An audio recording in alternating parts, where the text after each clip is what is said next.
Assalamualaikum warahmatullahi wabarakatuh. Selamat pagi, salam sejahtera pada kita semua. Kami ucapkan terima kasih kepada Bapak Ibu Dewan Guru SD Negeri 5 Kebon Dalem yang pada siang yang sangat panas ini bisa menghadiri aksi nyata kami dalam rangka diseminasi penyebaran pemahaman serta penerapan budaya positif. Ini sebagai tugas dari modul 1, yaitu tentang filosofi belajar dewasa tentang disiplin positif. Alhamdulillah kita semua dalam keadaan sehat walafiat. Di sini saya dengan Ibu Rosi Juliati, kami berdua adalah CDP Angkatan 9 dari Kabupaten Banyuwangi. Di sini kami akan melakukan kolaborasi dalam memaparkan penerapan serta pemahaman budaya positif di lingkungan sekolah kami. Jadi nanti hal-hal yang telah kami pelajari selama pendidikan kurang lebih 2 bulan ini akan kami bagikan dan semoga nanti bisa diterapkan dalam kelas kita masing-masing nantinya. Oke, kita akan mulai dengan pertanyaan pemati yang ingin saya sampaikan kepada Bapak Ibu. Jadi ada 3 pertanyaan yang mau saya siapkan. Yang pertama, jadi nanti Bapak Ibu menjawab setuju atau tidak setuju ya. Yang pertama, hukuman dapat mendisiplinkan anak. Setuju. Baik. Yang kedua, pemberian hukuman dengan hal positif seperti membaca atau membersihkan halaman sekolah itu dapat meningkatkan disiplin anak. Setuju atau tidak? Oh, ada yang bilang setengah dari Bu Maya. Baik, kami tampung dulu. Selanjutnya yang ketiga, memberi penghargaan dapat meningkatkan motivasi belajar anak. Anda setuju atau tidak? Setuju, kurang setuju atau tidak setuju? Setuju dari Bu Lulu, mungkin dari Bapak Ibu Bapak Guru? Setuju dari Bu Guru atau Pak? Setuju juga Bu Maya mungkin? Kurang setuju. Baik. Oke guys, jadi pada hari ini ada beberapa konsep inti dari budaya positif Bapak Ibu. Jadi kami telah membaginya menjadi 8. Yang pertama, ini nanti yaitu perubahan paradigma belajar. Kedua tentang disiplin positif. Ketiga, nilai-nilai kebajikan universal. Dan keempat, motivasi perilaku manusia. Untuk materi 1 sampai 4 ini akan disampaikan oleh saya sendiri. Sedangkan untuk nomor 5 dan nomor 8 tentang kebutuhan dasar manusia, posisi kontrol guru, keyakinan kelas, keyakinan sekolah, serta segitiga institusi akan disampaikan oleh rekan saya Ibu Rosi. Seperti itu. Baik, selanjutnya adalah sekarang Bapak Ibu di sampingnya sudah ada temannya. Jadi kita akan bermain sebentar. Di sini saya mengilustrasikan. Mohon Bapak Ibu nanti akan bergandengan dengan temannya, bukan bergandengan sebetulnya. Jadi buka tangan Bapak Ibu semuanya. Oke, nanti akan dibagikan kertas oleh Ibu Rosi. Nah, oke. Nanti Bapak Ibu menuliskan benda yang paling berharga menurut Bapak Ibu semuanya. Boleh sebentar.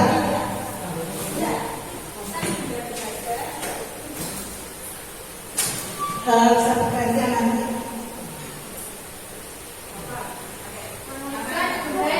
Menuliskan benda yang paling berharga menurut Bapak Ibu. Ya, hal yang berharga. Mungkin suaminya, boleh berharga ya semuanya ya. Perhiasan misalnya. Ya. Atau yang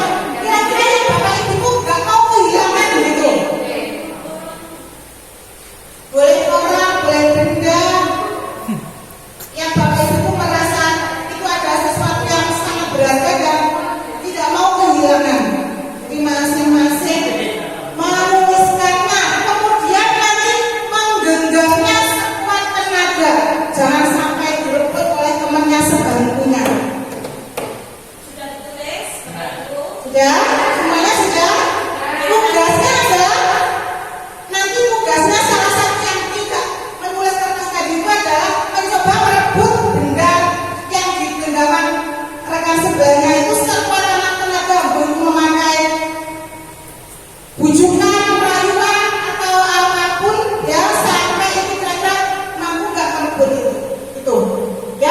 Anda boleh misalkan mengintimidasi boleh atau merayukan, nanti saya kasih uang 100.000 kayak aku tuh kertasnya boleh, tapi jangan harus beneran dikasih uangnya ya. Boleh. Siap Bapak Ibu? Oke, kita hitung ya. 1, 2, 3. Monggo, silakan. Bisa nggak mempertahankan benda itu? Bisa nggak salah satu rekan itu merebutnya? Nanti ada filosofinya dengan dunia pendidikan. 9, 8, 7, 6, 5, 4, 3, 2, 1, stop. Oke, kita lihat apakah ada yang bisa mengambil dari lawannya tadi? Tidak bisa. Walaupun dengan sekuat tenaga tetap tidak bisa. Baik.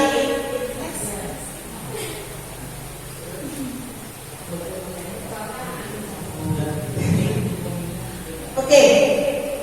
Jadi ternyata tidak bisa mengambil benda berharga dari temannya tadi. Ya, kira-kira apakah teman Anda tadi membuka kemampuannya? Apakah Pak Pendi, Bu Uswa sama Bu Lu tadi mau membuka itu untuk diserahkan ke temannya? Tidak mau ya. Kemudian, apakah Anda tadi beras berserapan untuk jangan sampai direbut? Alasannya apa kira-kira tadi? Ya apa?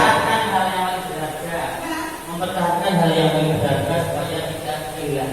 Iya, bagus sekali. Mempertahankan hal yang berharga. Jadi kira-kira isinya apa? Boleh tahu Bapak? Yang pertama di sini adalah kesehatan. Karena kesehatan itu yang utama. Kalau jiwa kita tidak sehat, fisik kita tidak sehat, kita tidak bisa melaksanakan tugas kita sebagai manusia. Yang kedua adalah harta benda. Dengan harta benda kita bisa menafkahi keluarga, bisa berbagi dengan sesama.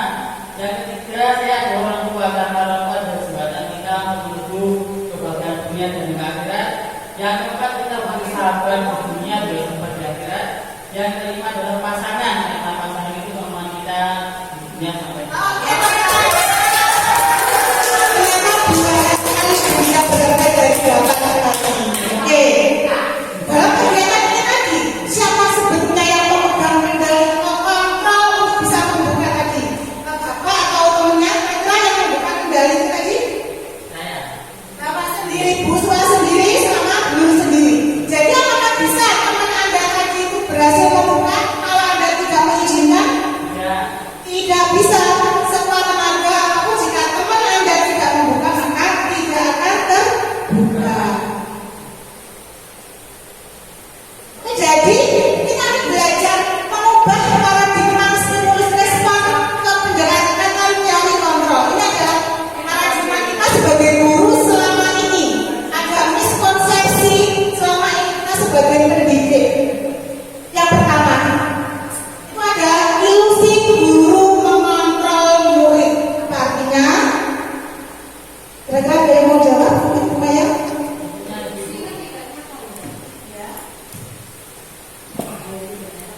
Oke, hal yang tidak nyata. Jadi selama ini kita itu beranggapan bahwa kita itu bisa mengontrol murid.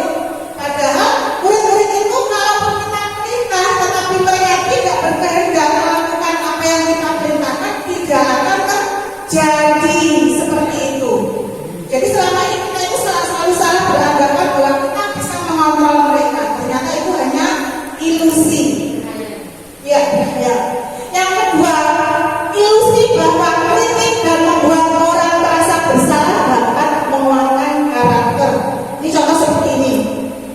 Ayo anak-anak, kamu tidak mengerjakan PR, kamu tidak kasihan sama bapak ibu guru sama orang tuanya, kita membuat anak-anak itu merasa bersalah karena mereka tidak mengerjakan PR. Kita beranggapan selama ini bahwa dengan itu anak-anak akan termotivasi untuk belajar. Sebetulnya paradigma seperti itu kurang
Oke, jadi dalam perubahan paradigma stimulus respon ke pendekatan teori kontrol tadi, siapa yang sesungguhnya yang memiliki kontrol, Bapak Ibu?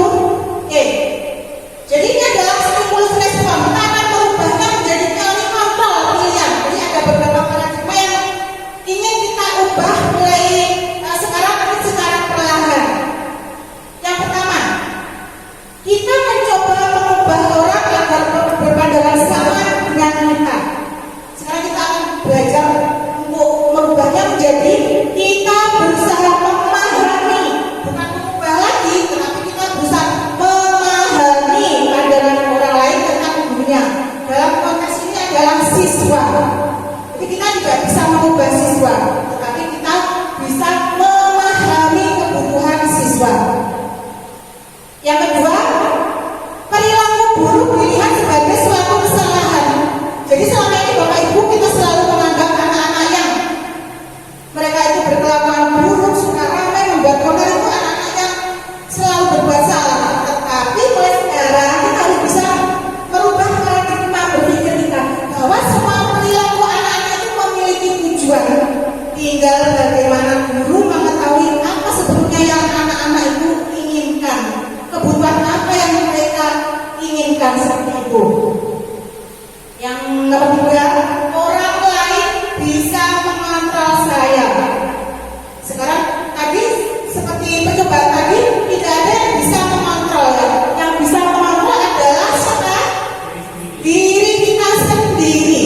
Tadi sudah kita buktikan dengan percobaan. Saya bisa mengontrol orang lain. Ini adalah juga kebalikannya, bahwa Anda itu tidak bisa mengontrol orang lain. Kemudian pemaksaan ada pada saat bujukan gagal. Jadi kita kadang memaksa anak saat kita tidak berhasil membujuk mereka. Tapi sekarang kita berubah ke teori pilihan bahwa kolaborasi itu, kerjasama itu menciptakan suatu pilihan-pilihan yang baru. Kemudian kalau dulu kita selalu berpikir ada anak yang bodoh, ada anak yang pintar, ada yang menang, ada yang kalah, ada yang ranking 1, ranking terakhir. Tetapi mulai sekarang harus berubah pola pikirnya. Tidak ada anak yang bodoh, tidak ada anak yang kurang, semuanya anak istimewa. Menjadi modal berpikir menang-menang. Jadi ibaratnya kita pendidik itu sebagai petani atau tukang kebun, ya, di mana anak-anak itu adalah benih-benihnya. Jadi kita bisa mengubah benih padi misalkan. Kita mengubah dari yang kurang subur menjadi subur dengan dikasih pupuk, diairi, akan menjadi tanaman yang baik. Tetapi kita tidak bisa merubah padi menjadi tanaman jagung. Benar kan tidak Bapak Ibu? Jadi kita tidak bisa mengubah kodrat anak. Anak itu punya kodratnya masing-masing. Kita hanya bisa membimbing, mengarahkan kodrat mereka sesuai potensi mereka masing-masing. Oke, sekarang yuk kita ice breaking dulu. Kita melakukan tepuk semangat dulu. Biar semangat, nanti Bapak Ibu mulai lelah baru beberapa menit ini. Oke, bisa ya? Tepuk semangatnya.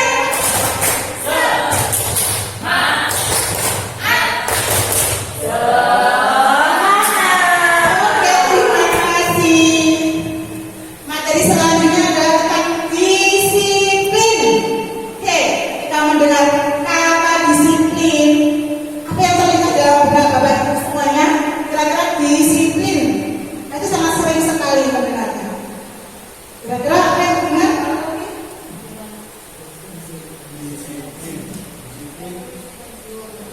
Misal kita tidak boleh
kebajikan universal, yaitu sesuai dengan slide ini, nilai-nilai kebajikan yang disepakati bersama, entah itu lepas dari suku, bangsa, agama, bahasa maupun latar belakang budayanya.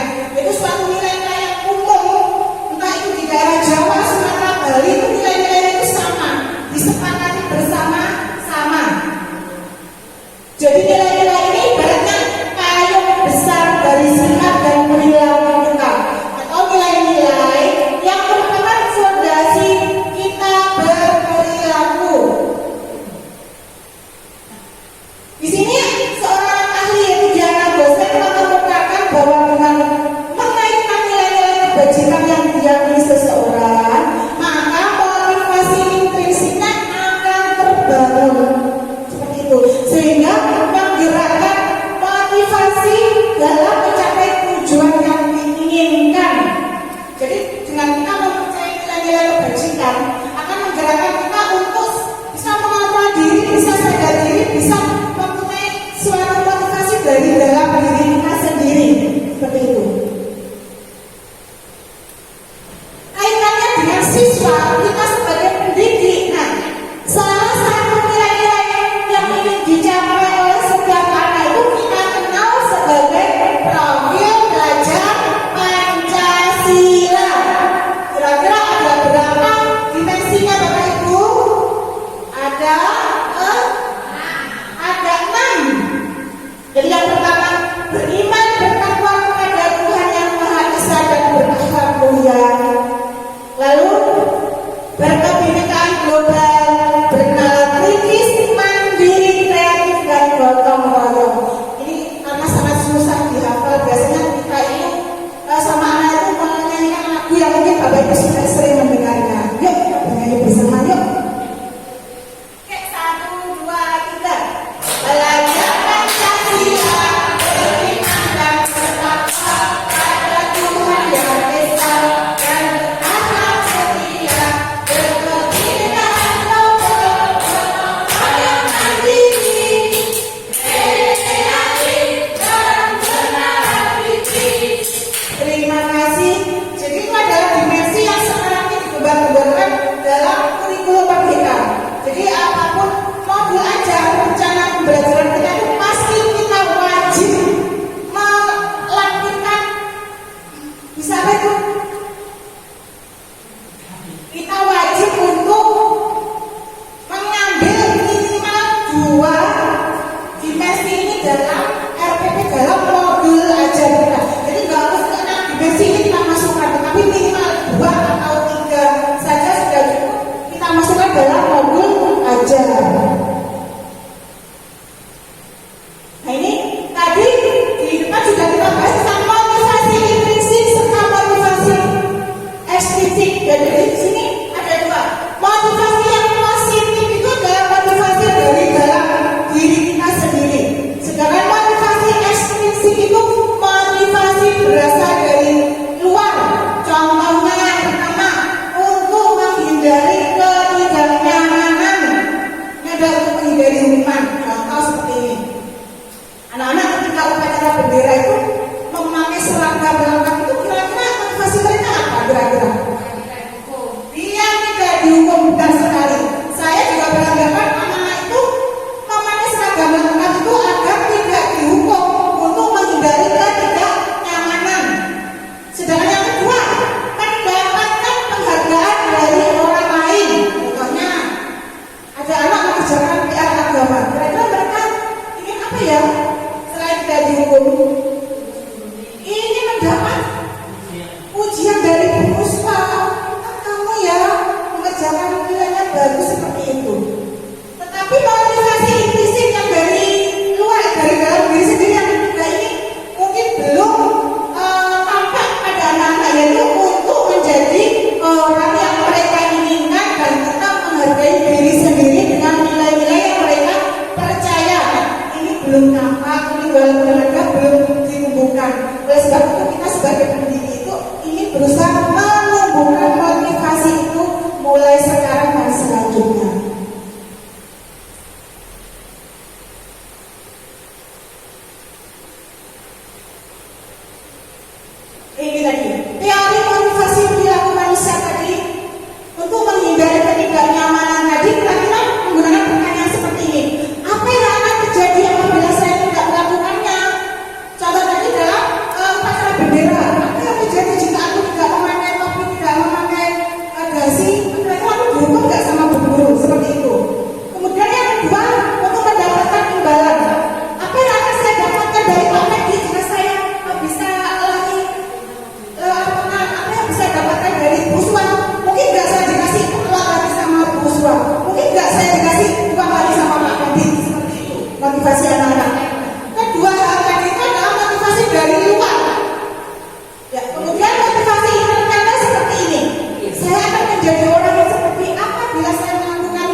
dihukum oleh penghargaan. Bapak Ibu sudah pernah mendengar frase ini? Kalau penghargaannya mungkin sudah sering, tapi dihukum oleh penghargaan. Bapak sudah pernah mendengar? Belum ya? Baik. Apa maksudnya dihukum oleh penghargaan? Bukan penghargaan itu sesuatu yang baik, itu sebagai bentuk apresiasi. Nah, kita akan mencoba menelaah bahwa ternyata penghargaan itu sebetulnya itu sama dengan menghukum, sama dengan hukuman, dalam arti meminta atau membujuk seseorang melakukan sesuatu untuk memenuhi suatu tujuan dari orang yang membujuk tadi. Jadi dorongannya adalah dari luar dan ada ketergantungan. Apa saja dampaknya dari pemberian penghargaan? Yaitu penghargaan itu menghukum dan mengurangi ketepatan. Penghargaan itu tidak efektif dan bisa merusak hubungan. Contohnya seperti ini. Kenapa kok penghargaan bisa merusak hubungan? Contoh ini, ada anak yang sudah belajar di kelas 5, ada yang mendapat nilai 100. Kemudian sama gumanya dikasih hadiah uang 10.000. Kemudian ada anak lagi yang mendapat nilai 90, hanya selisih 10, tetapi tidak dikasih uang. Kira-kira apa yang dia rasakan? Dia merasa iri tidak dengan yang dikasih itu? Iri. Kemudian besoknya lagi di pelajaran yang sama, kebetulan anak yang tidak mendapat nilai 100 tadi tiba-tiba mendapat nilai 100, tetapi kebetulan rumahnya tidak punya uang dan tidak dikasih hadiah 10.000. Apa yang dia rasakan? Kecewa. Dan itu bisa menimbulkan apa? Merusak hubungan. Dua orang tadi merasa kayak tidak adil gitu. Aku sudah susah-susah belajar dapat nilai 100, ingin dapat uang tetapi kok tidak dikasih uang seperti itu. Ya, lanjut. Nah, kemudian penghargaan itu juga bisa menurunkan kualitas serta mematikan kreativitas dan bisa mengurangi motivasi prinsip.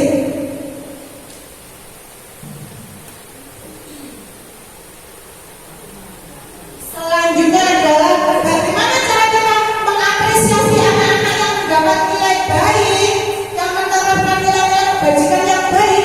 Jadi kita bisa memberikan pengakuan dengan mengingat beberapa hal, yaitu kita memberi dukungan secara khusus, secara pribadi. Kemudian kita juga harus memberi pengakuan ke semua anak. Tidak hanya ke satu atau dua anak, tetapi kita harus memberikan ke semua anak tergantung dengan apa yang mereka peroleh. Ya. Kemudian juga harus konsisten. Dan kita tidak boleh fokus pada hasil. Jadi tidak harus kita di ujian akhir hanya dapat 100 kita apresiasi, tetapi kita harus fokus kepada proses. Itulah kenapa di dalam kurikulum Merdeka tidak menggunakan acuan nilai asesmen akhir semester, tetapi menggunakan nilai formatif karena yang dinilai adalah proses mereka belajar, bukan hasil akhir.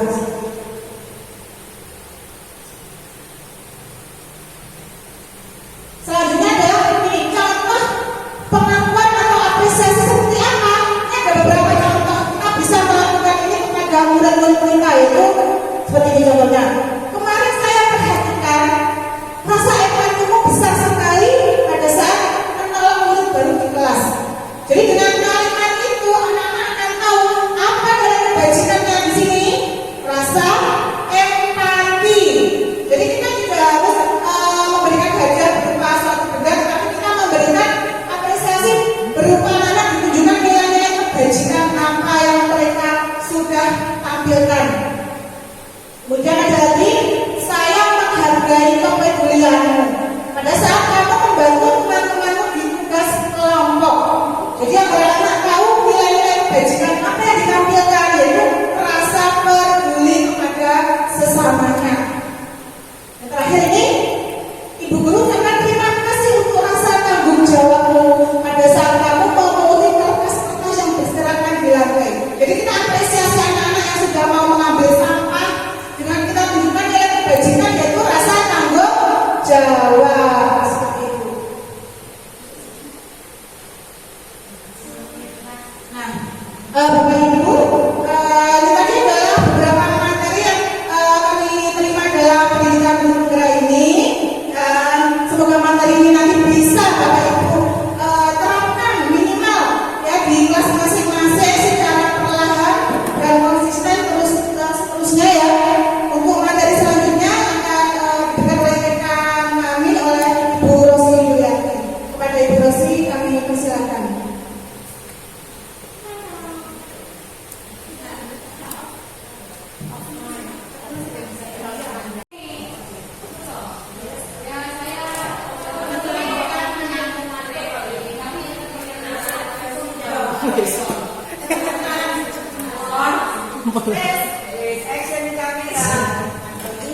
Assalamualaikum warahmatullahi wabarakatuh.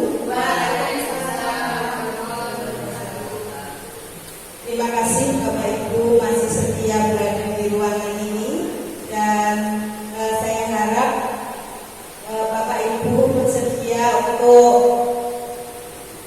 menghabiskan waktunya ini sampai akhir tanpa ada rasa berat hati. Bapak Ibu mohon keikhlasannya.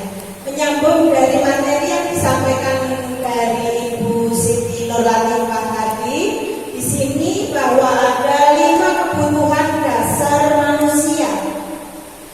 Ya, pada dasarnya manusia yang pertama adalah kebutuhannya adalah bertahan hidup. Jadi apabila kita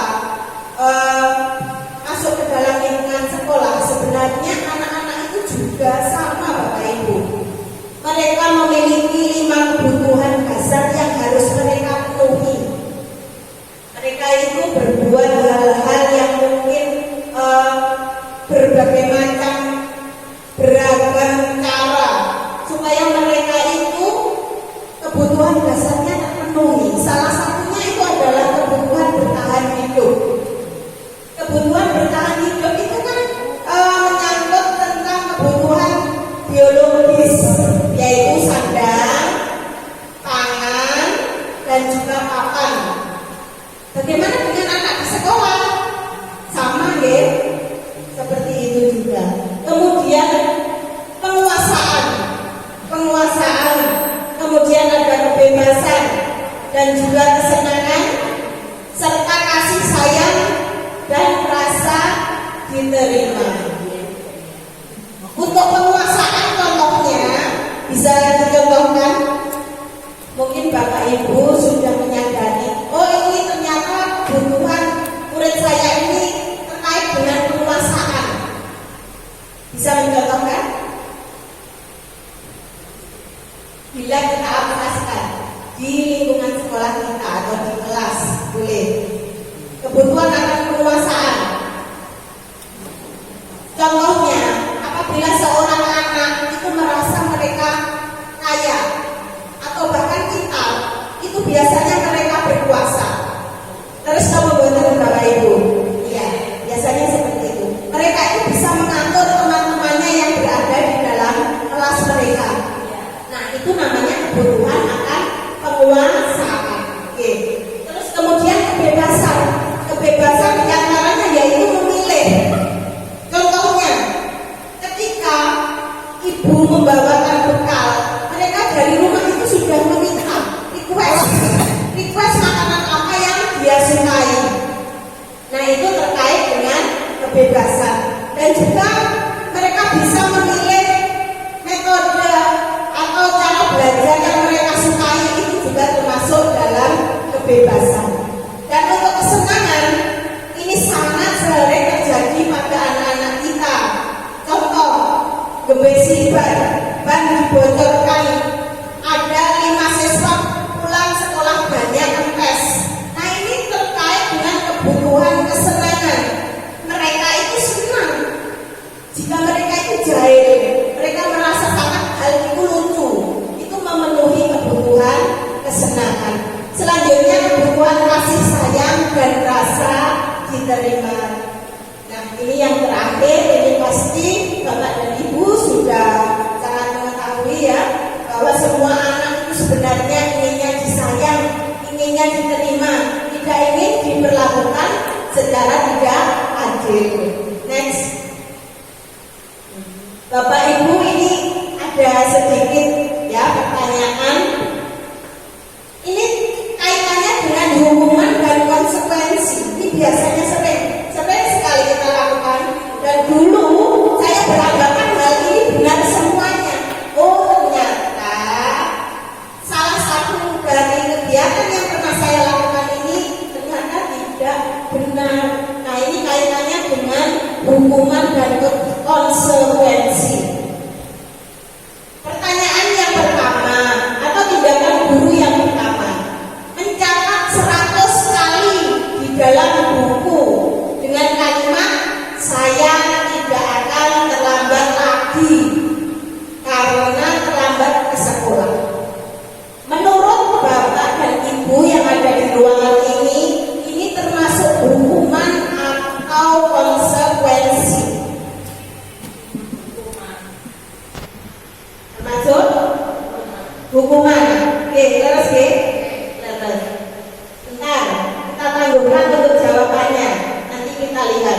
Berikutnya, lari mengelilingi lapangan basket 2 kali karena terlambat hadir di sekolah.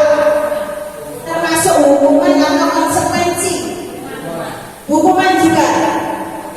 Poin nomor 3, murid diminta untuk push up 15 kali karena tidak menggunakan masker ke sekolah.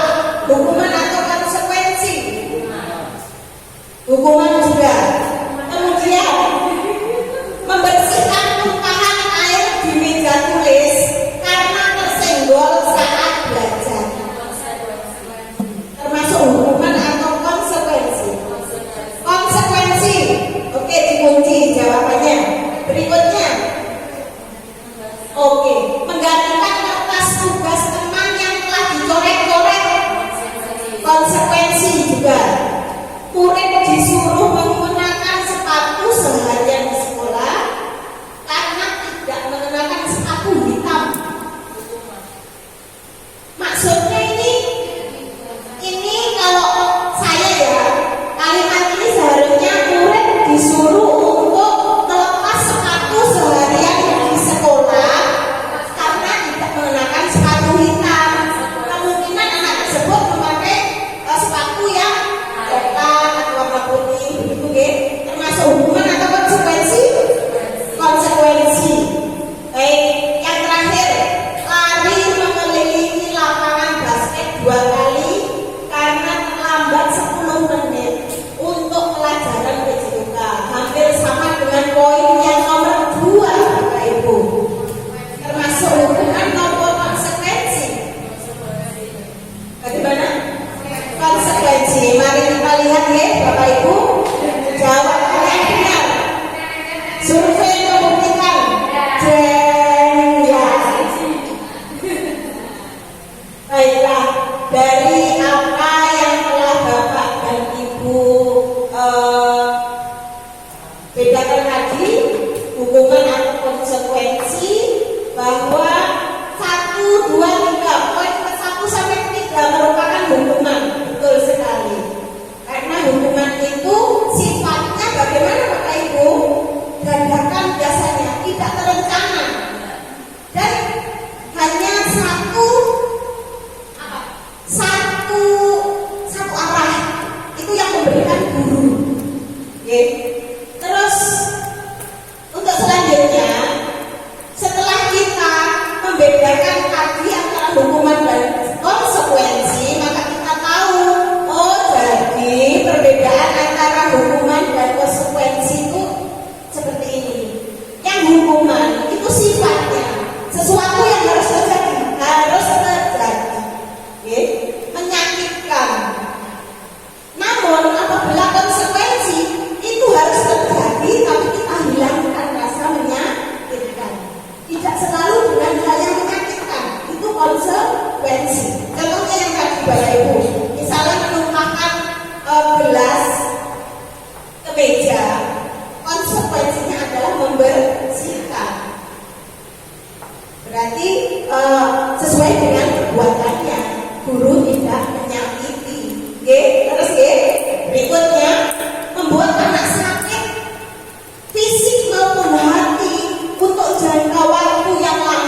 punya bocah maksudnya ya.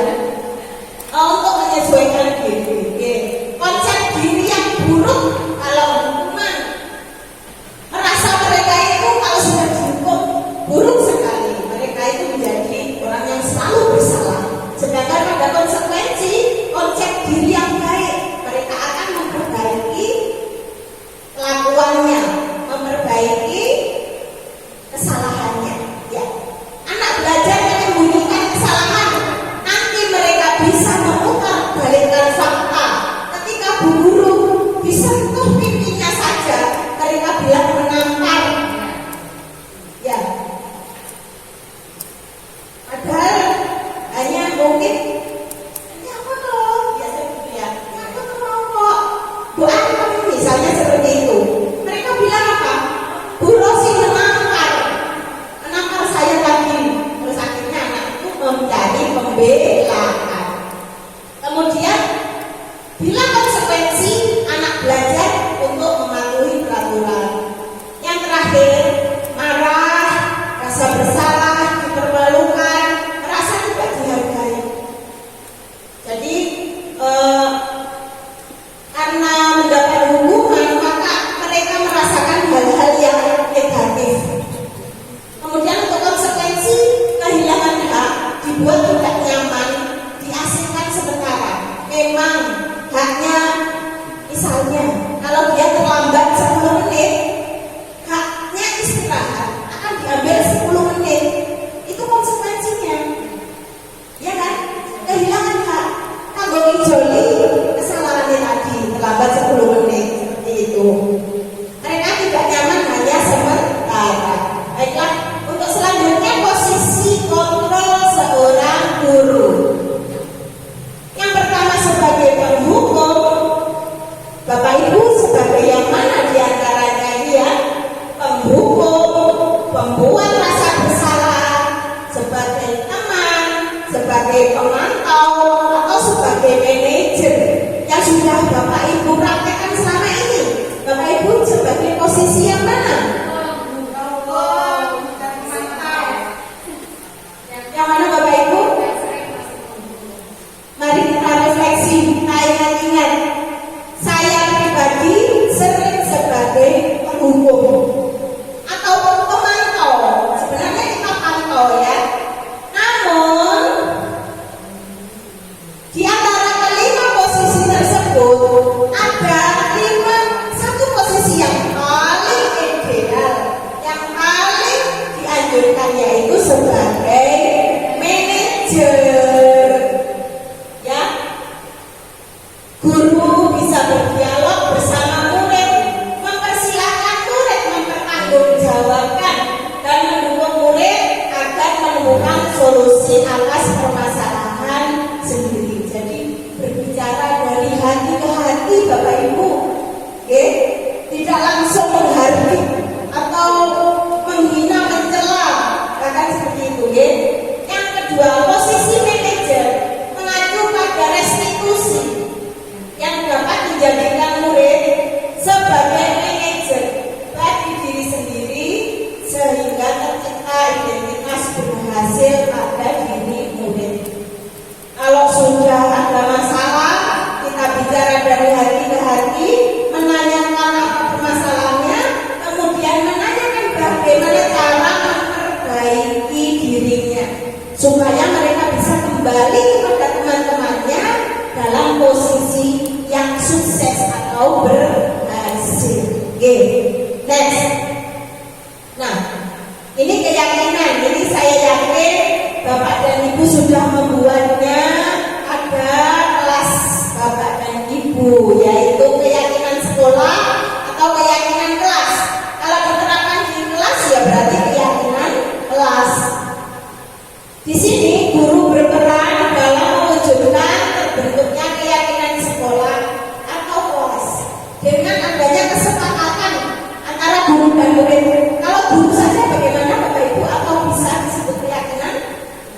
Tidak, ya. Harus sepakat antara guru dan murid, berarti ada hubungan dua arah, komunikasi dua arah. Berikutnya keyakinan sekolah atau kelas berupa pernyataan Yuri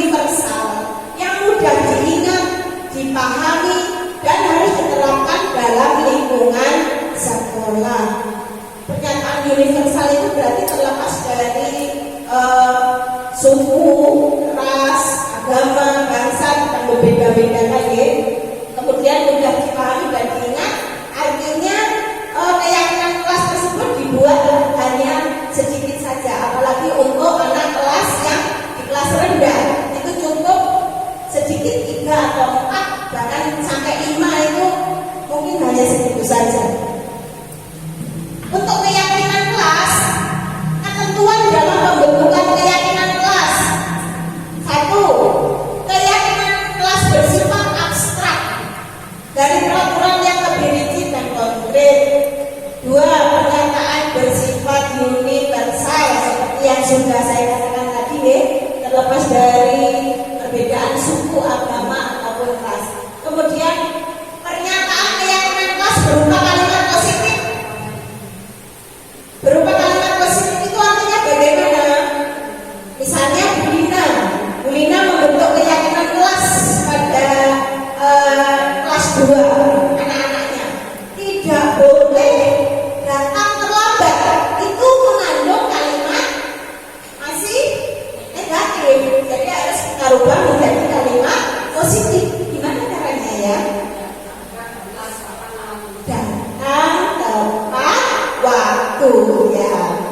Saya rasa Pak dan Ibu sudah laksanakan keyakinan kelas ini ya. Kemudian sebaiknya disesuaikan dengan lingkungan atau keadaan kelas.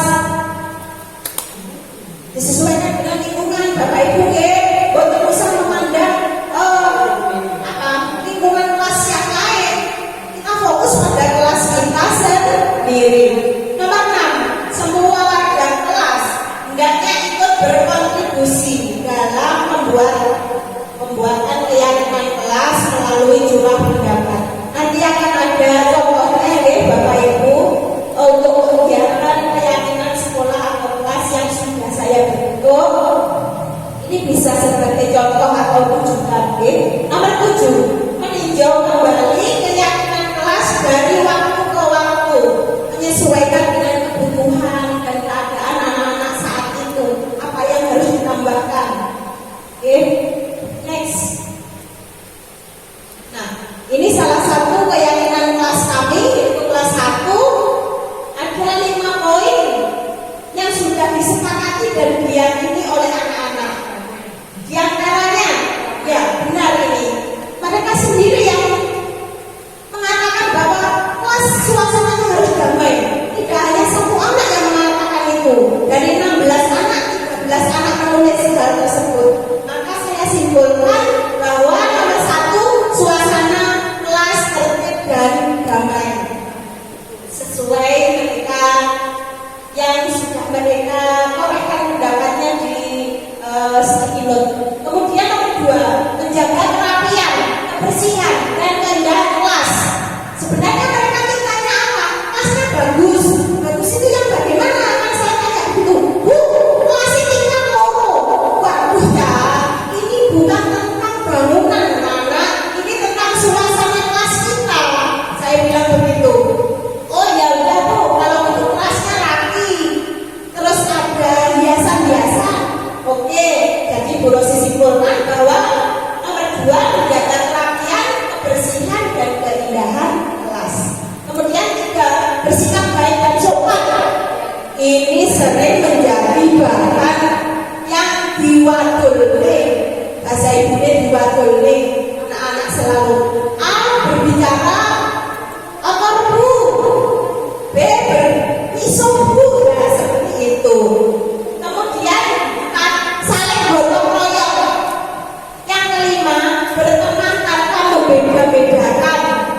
Oh ternyata di kelas 1 itu gak konco-koncoan itu musuh.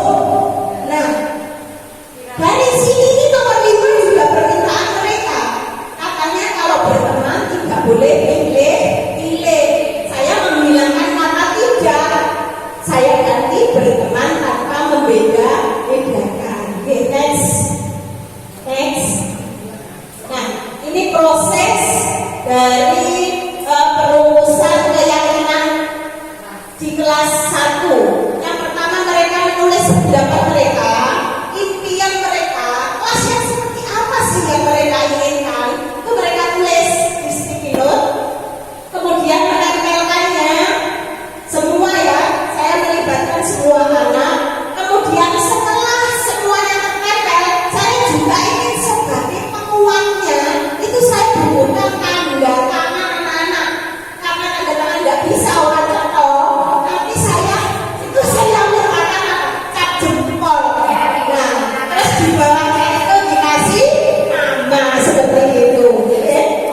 Posisi penghubung. Hubungan bisa berupa fisik maupun psikis. Ibu dan bapak guru hebat. Dampak yang terjadi pada guru ketika guru berada pada posisi penghubung adalah guru cenderung akan memberontak, bahkan lupa dengar.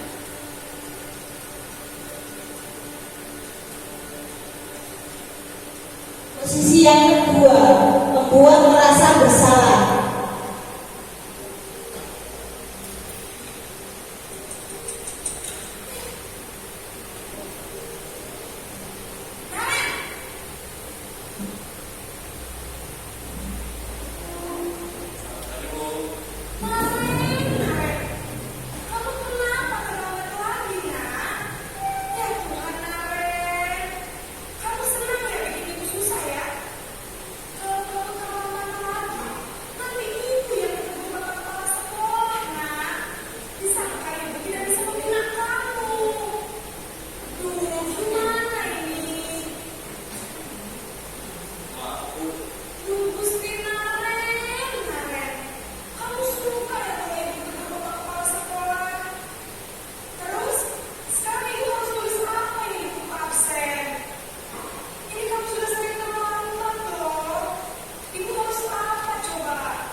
Posisi membuat rasa bersalah berbicara dengan nada tenang, cenderung lembut, namun kata-kata yang diutarakan membuat murid merasa menjadi orang yang gagal, memandang buruk dirinya sendiri, merasa tidak berharga, dan tidak sanggup membahagiakan orang lain. Ketika guru mengambil posisi membuat rasa bersalah, murid akan mengatakan nada bersalah, dan ia akan menerima emosi saling bersedar dengan dirinya.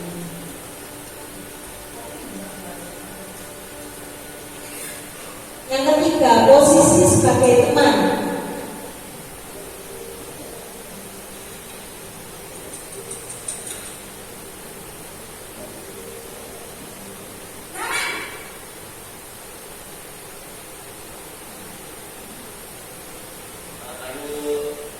Wah, sudah jam berapa nih, Nak? Terlambat lagi ya, sayang. Iya Bu, habis ibu saya belum ngomongkan saya Bu. Kamu malah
Posisi yang terakhir, posisi paling ideal bagi Bapak Ibu ya.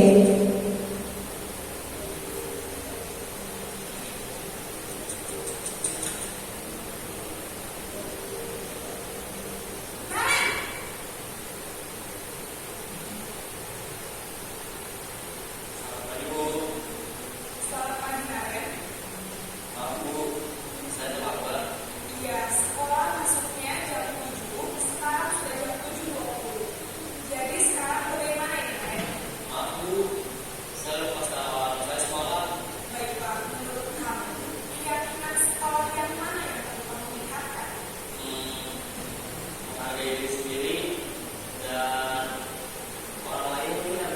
Setuju. Jadi, apakah Karen meyakini prinsip saling menghormati tersebut? Apakah Karen bersedia memperbaiki masalah keterlambatan ini?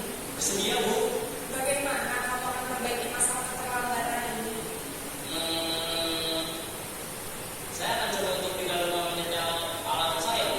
Baik, kalau Karen tidak minta alat di rumah, ada orang yang kira-kira bisa bantu mengingatkan tidak? Ada lagi selain Karen? Baik, jadi yang mengingatkan Karen adalah Kak Emma dan ibu kamu ya. Kira-kira akan mulai saya alarm kapan Karen? Baik, jadi Karen akan setel alarm untuk bangun besok pagi dan akan diingatkan oleh kakak dan ibu dan Karen ya. Ada lagi yang mungkin perlu dilakukan Karen agar tidak terlambat jauh lagi. Baik, Karen. Terima kasih untuk bersama kamu. Sekarang kamu perlu kembali ke kelas untuk belajar. Posisi manajer adalah posisi kontrol yang disarankan untuk membimbing murid memiliki sikap disiplin yang positif, yaitu murid yang mandiri, bertanggung jawab, dan dapat memecahkan masalah. Tujuan dari posisi ini adalah agar murid dapat berefleksi atas tindakannya. Guru akan dengan tulus memberikan pertanyaan-pertanyaan bermakna, sehingga membuat murid dapat belajar dari kesalahannya dan mencari sebuah solusi untuk menyelesaikannya. Ibu dan Bapak Guru hebat, setelah mengamati adegan kelima posisi kontrol tadi, kira-kira posisi mana yang paling ideal? Posisi mana yang dapat menunjang motivasi prinsip murid? Ya, tentu posisi manajer. Posisi ini memang posisi ideal yang ingin dituju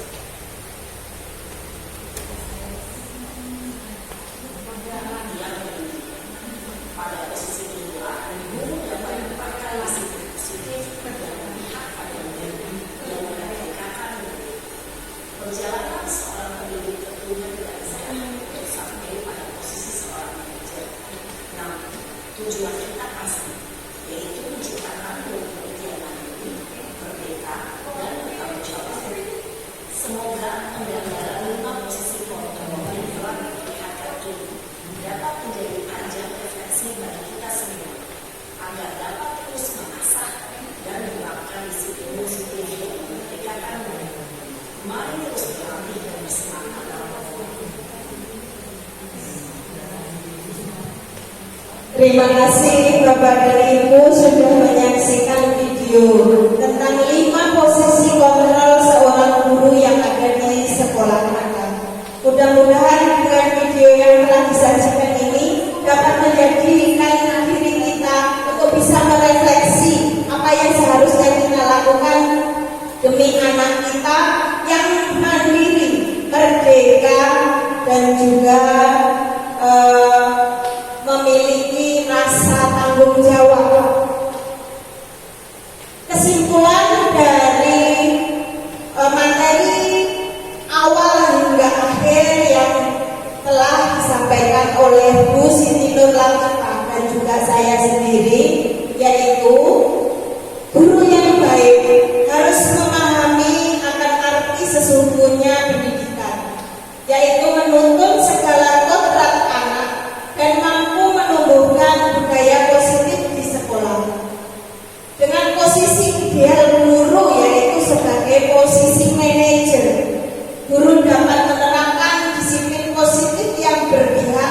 murid. Memerdekakan murid dan tujuan akhirnya guru dapat menciptakan murid-murid yang mandiri, merdeka, dan bertanggung jawab. Demikianlah Bapak dan Ibu, diseminasi disiplin positif yang telah kami sampaikan. Untuk penutup, Ibu Siti Nurlatifah.